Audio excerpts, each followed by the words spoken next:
আমি লিপি, এটা আমার প্রথম ভিডিও। আজ চন্দ্রগ্রহণ, দোল পূর্ণিমা। আমি সকাল সকাল চান করে পুজো দিয়ে নিয়েছিলাম।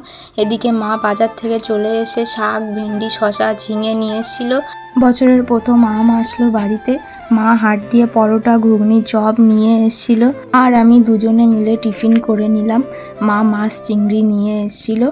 মা মাছটা কেটে নিল, আমি চিংড়িটা কেটে নিলাম। তার জন্য সব সবজি কেটে ধুয়ে রেডি করে, বাবা ভাত খাবে বলে আলু কেটে নিয়ে চাল ধুয়ে রেডি করে মাকে গুছিয়ে দিলাম।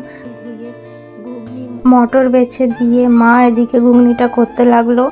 ঘুগনি করা হয়ে গেলে মা আর আমি রুটিটা করে নিলাম। মা ফেলে দিল, আমি সেঁকে নিলাম। রুটিগুলো কি সুন্দর ভালো ফুলছিল। ঘুগনি, রুটি, পরোটা, বাবার জন্য ভাত। বাবার আসতে দেরি হচ্ছিল বলে আমরা তিনজনে খেতে বসে পড়ি। পরোটা, রুটি, ঘুগনি নিয়ে, শশা কেটে নিয়ে আমি, মা নিজেই রান্না করে বলে খুব সুন্দর হয়েছে।